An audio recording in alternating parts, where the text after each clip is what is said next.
Hello student, चलिए आज हम लोग संधि की बात करते हैं।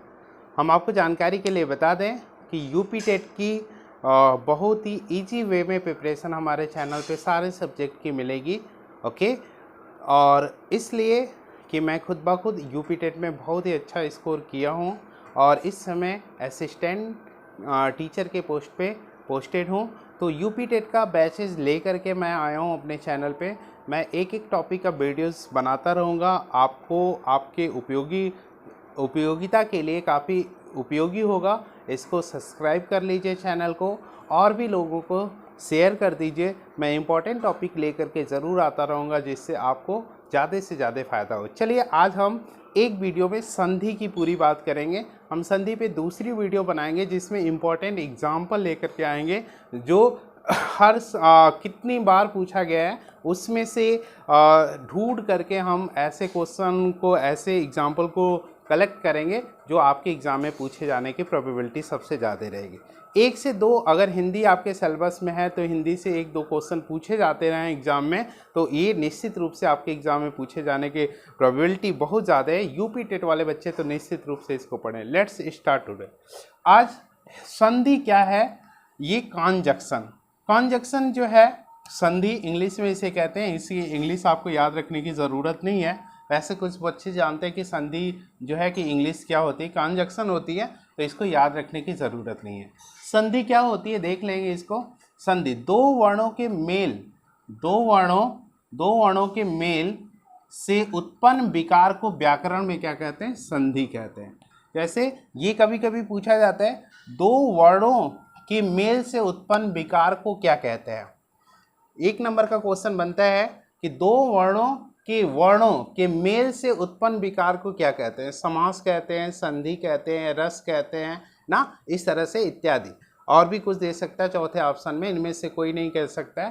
तो आप इसको याद रख रहे हैं, दो वर्णों के मेल से उत्पन्न विकार को हम क्या कहते हैं? संधि कहते हैं स्टूडेंट, ये चीज़। और ये डेफिनेशन कहाँ लिखी हुई है? ये डेफिनेशन बहुत ही जो है पॉपुलर एक बुक है जो नालंदा पब्लिकेशन की है, पृथ्वीनाथ पांडे की बुक है, सामान्य हिंदी, और इसमें ये डेफिनेशन लिखी हुई है। इस सोर्स से मैंने लिया हुआ है, ठीक है। तो यहाँ से आप, ये बुक काफ़ी अच्छी है, इसका यूज़ आप कर सकते हैं इस के प्रिपरेशन में। लेकिन इस बुक में हिंदी की सारी बातें लिखी हुई हैं, सारी बातें अगर पढ़ेंगे तो बहुत अच्छी प्रैक्टिस हो जाएगी, ठीक है। लेकिन अगर आप यूपी टेट के हैं तो सेलेबस डाउनलोड करिए, अनसॉल्व पेपर लीजिए और खूब ढेर सारी प्रैक्टिस करिए, ठीक है। चलिए देखते हैं आगे। तो यहाँ पे दो वर्णों के मेल से उत्पन्न विकार को क्या कहते हैं? संधि कहते हैं। अब इसमें दूसरा चीज आता है, यहाँ पे संधि को तोड़ना क्या कहलाता है? संधि विच्छेद कहलाता है। अगर संधि बनी हुई है और संधि को तोड़ देते हैं तो इसे संधि विच्छेद कहते हैं। जैसे यहाँ पे रमेश है, रमेश को हमने तोड़ दिया तो रमाधन ईस हो गया, ये हो गया संधि विच्छेद। तो याद रखिए, दो क्वेश्चन हमारे एग्जाम में पूछे जाते हैं। एक तो पूछा जाता है कि संधि क्या है, कोई वर्ड, जैसे ये रमेश दे दिया गया तो रमेश में कौन सी संधि है, ये क्वेश्चन पूछा जाता है। जैसे आगे हम इसके टाइप्स की बात करेंगे तो कौन सी संधि, ये पूछा जाता है। या रमेश का सही संधि विच्छेद क्या होगा, इसका रमेश का सही संधि विच्छेद क्या होगा, ये क्वेश्चन हमारे एग्जाम में पूछा जाता है। तो दो तरह के क्वेश्चन पूछे जा सकते हैं। हालांकि एक क्वेश्चन ये भी बनता है कि दो वर्णों के मेल से उत्पन्न विकार को व्याकरण में हम क्या कहते हैं, ये क्वेश्चन भी बन सकता है। तो आपको पता होगा कि यहाँ से तीन क्वेश्चन, एक क्वेश्चन ये बन रहा है, एक क्वेश्चन इसमें रमेश में कौन सी संधि है, या कोई भी संधि वाला शब्द दे करके आप पूछेगा कि इसमें कौन सी संधि है, या किसी भी शब्द संधि वाले शब्द को उसका संधि विच्छेद करना पूछा जाता है, जो इम्पोर्टेंट है। चलिए देखते हैं आगे। तो संधि को तोड़ना संधि विच्छेद कहलाता है। जैसे रमेश का संधि विच्छेद होगा रमाधन ईस। ओके, आगे देखते हैं। संधि मुख्यतः तीन प्रकार की होती है। संधि बच्चों कितने प्रकार की होती है मुख्यतः, ये भी पूछा जा सकता है। तो तीन प्रकार की होती है। आमतौर पे अगर कह दें कि संधि कितने प्रकार की होती है, 2 प्रकार की होती है, 3 प्रकार की होती है, 5 प्रकार की होती है, 6 प्रकार की होती है। तो संधि जो मुख्यतः 3 प्रकार की होती है। आगे देखेंगे आप तो यहाँ पे यहाँ पे स्वर संधि की बात हो रही है, स्वर संधि की, और ये 5 प्रकार की होती है, तो ये कंफ्यूज नहीं होना है। स्वर संधि जो होती है मुख्यतः 3 प्रकार की होती है। स्वर संधि होती है, व्यंजन संधि होती है और विसर्ग संधि होती है। विसर्ग संधि होती है, ध्यान दीजिएगा।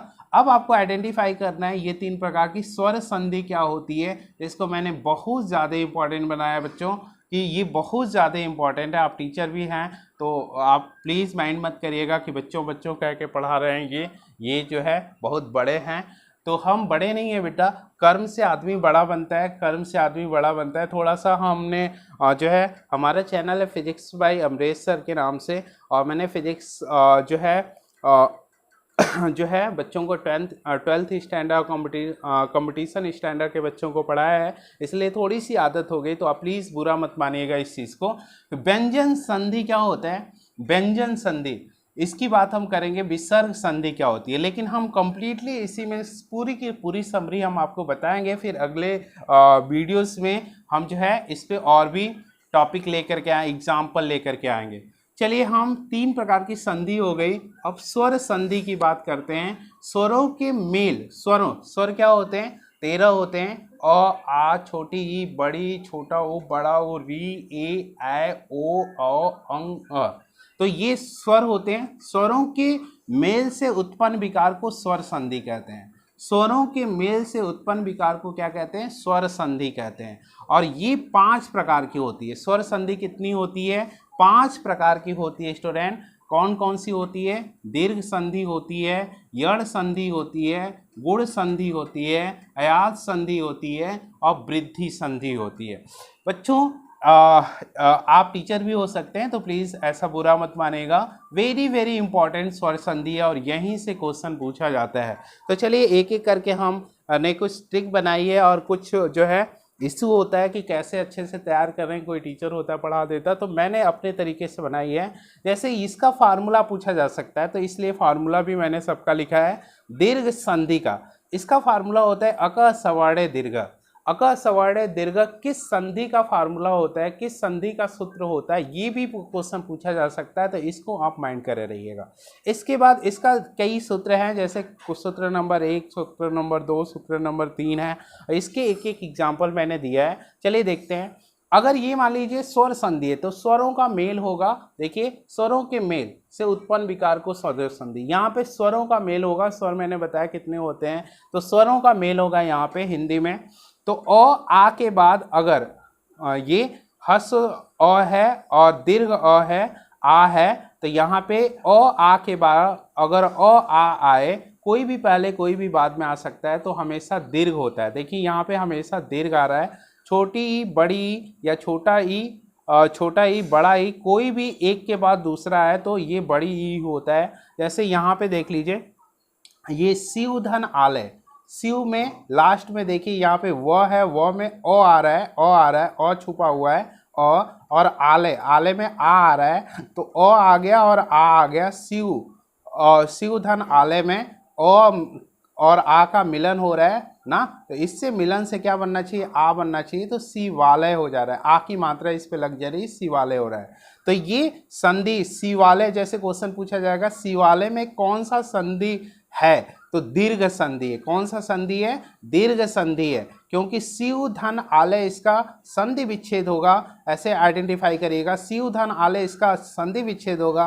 अगर इसके फार्मूले की बात करें तो अ धन आ बराबर आ मिल रहा है, अ धन आ बराबर आ, यानी कि स्वरों का मेल हो रहा है। स्वरों का मेल दीर्घ संधि में ही होता है, तो ये दीर्घ संधि की बात हो रही है। दीर्घ संधि में स्वरों का मेल हो रहा है, और अ दीर्घ, दो हस्व स्वर मिल करके या दो एक ही कैटेगरी के, जैसे अ आ मिल करके आ बन रहे हैं, तो ये दीर्घ संधि। अक सवर्णे दीर्घ, एक ही तरह के वर्ण आने चाहिए, एक ही तरह के जो है मात्राएं आनी चाहिए। जैसे ये छोटी ई, बड़ी ई, प्लस छोटा ई, बड़ा ई हो जाए तो बड़ी ई हो जाता है। जैसे रवि धन इंद्र, ये रवि में छोटी ई आ रही है और इसमें छोटी ई आ रही है, दोनों मिलकर के बड़ी ई हो गई, रविंद्र। ये जितने भी मैंने एग्जाम्पल लिखे, सब एग्जाम्पल इंपॉर्टेंट है। जैसे रविंद्र में पूछा जाएगा कि रविंद्र में कौन सी संधि है, तो रविंद्र में कौन सी संधि है? आपकी दीर्घ संधि है, दीर्घ संधि है।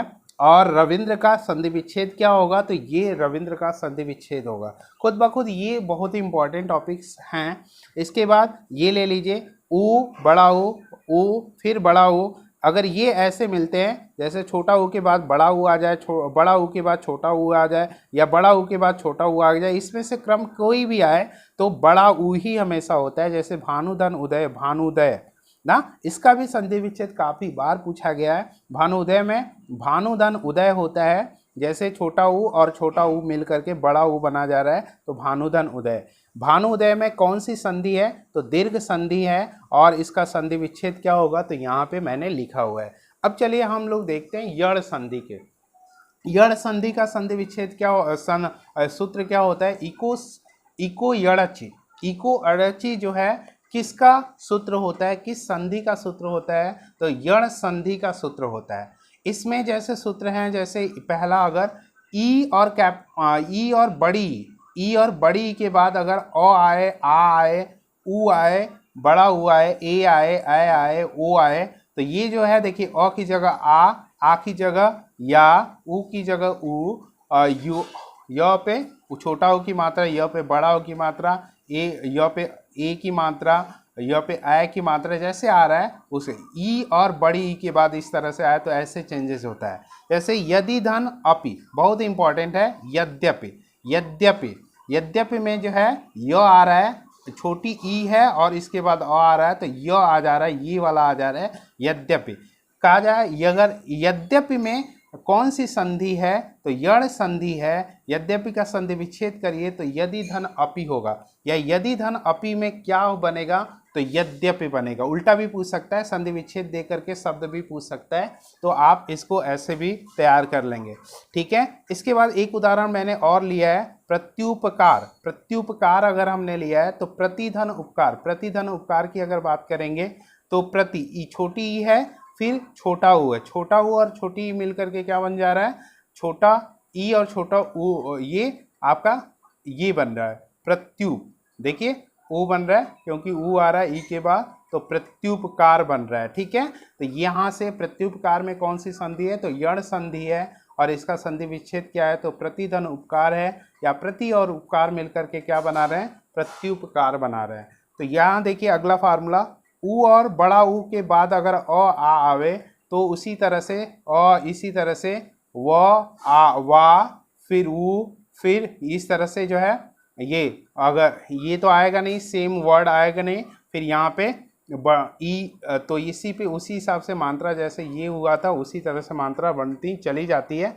जैसे सुधन आगत, तो क्या हो गया, आ हो गया और ऊ हो गया, छोटा ऊ हो गया, तो वह बन गया, वह पे आ की मात्रा हो गई, स्वागत हो गया, तो सुधन आगत, स्वागत। स्वागत काफी बार पूछा जाता है कि स्वागत में कौन सी संधि है, तो यड़ संधि है, इसका संधि विच्छेद बताइए, या सुधन आगत से कौन सा शब्द बनेगा। इसी तरह से री के बाद अ आ आए तो र रा, इस तरह से हो जाता है, शब्द बनेंगे। आप एग्जाम्पल में और भी पढ़ के सीख सकते हैं। चलिए आगे देखते हैं। अब हम लोग गुण संधि के बारे में बात करेंगे। गुण संधि क्या होती है, गुण संधि देखिए इसका सूत्र है आधे गुणा आध गुणा। इसमें अ आ के बाद अगर ई और ई आए तो ए हो जाता है। जैसे देव, देव में अ आ रहा है, इंद्र, इंद्र में ई आ रहा है, तो ये क्या मिल जाएगा, ए हो जाएगा, तो देवेंद्र हो जाता है। तो देवेंद्र में कौन सी संधि है, तो गुण संधि है। और गुण संधि क्या है, कौन सी संधि है, गुण संधि है। और देवेंद्र का संधि विच्छेद क्या होगा, देवधन इंद्र होगा। देवधन इंद्र जो है क्या शब्द मिलाएंगे, देवेंद्र बनाएंगे। फिर अ या आ के बाद अगर छोटा ऊ बड़ा हुआ है तो ओ हो जाता है। जैसे सूर्य, सूर्य धन उदय, सूर्योदय, सूर्योदय हो जाता है। सूर्योदय में कौन सी संधि है, तो गुण संधि है। सूर्योदय का संधि विच्छेद क्या होता है, तो सूर्यधन उदय होता है। इसके बाद अ आ धन री आए तो अर हो जाता है। और जैसे देवधन ऋषि, देवर्षि क्या हो जाता है, देवर्षि हो जाता है। इसके बाद अगर हम बात करें तो ये काफ़ी इंपॉर्टेंट है, गुण संधि काफ़ी बार पूछी जाती है। तो पूरा का पूरा मैंने स्वर संधि को ही इंपॉर्टेंट बनाया है, जो 5 तरह की होती है। अब अयादि संधि की अगर हम बात करें तो इसका है एओ, एचो, य, वा, या, वह, ये सूत्र याद रख रही है, ये काफ़ी बार एग्जाम में पूछी गई है। ठीक है, ए के बाद अगर भिन्न कोई आए तो अय या आय ये हो जाता है। जैसे ने धन अन, तो क्या हो गया नयन। ए और अ मिलकर के, ए और अ मिलकर के क्या हो जाएगा अय हो जाएगा। तो क्या हो जाएगा, यहाँ पे 9 में अ छुपा हुआ है, हस्व अ है, यहाँ पे य, तो नयन हो गया। ओ और अ के बाद अगर कोई भिन्न स्वर आए तो क्या हो जाता है व हो जाता है, अव या आव हो जाता है। जैसे पोधन इत्र पवित्र, पवित्र हो जाता है। ये ओ और ई मिलकर के व बन जाता है तो पवित्र, और मात्रा इसके हिसाब से लगती है तो पवित्र हो जाता है।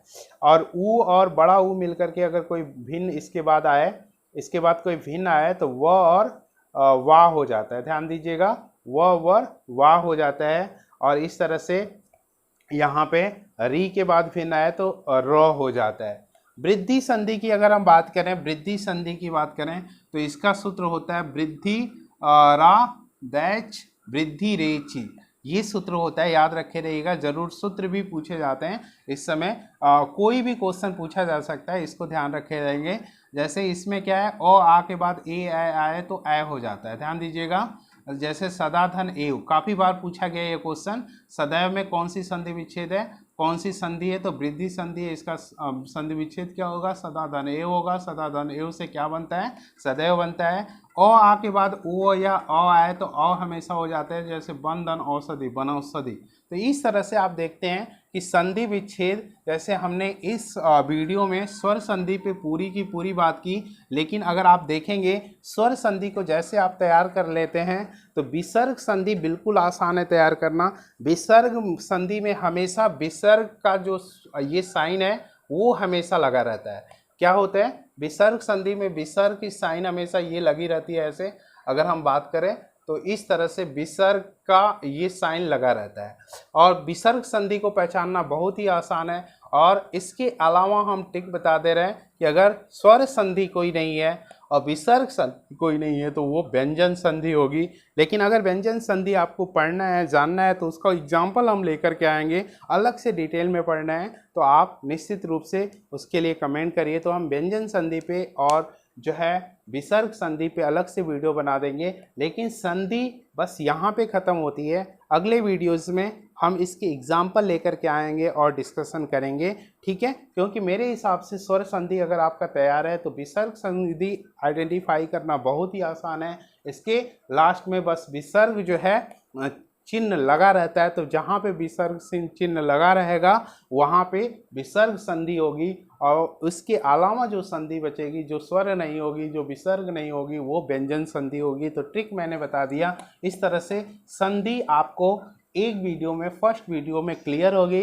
अगले वीडियो में इसके कुछ एग्जाम्पल लेकर के आएंगे जो बहुत ज़्यादा इम्पॉर्टेंट होंगे। तो आज के लिए बस इतना ही। हमारे अगले जो है वीडियो का वेट करिए, जल्दी ही हम इसके अगले वीडियो को अपलोड करेंगे और साथ ही साथ कुछ अन्य टॉपिक के भी वीडियो अपलोड करेंगे। तो आज के लिए बस इतना ही।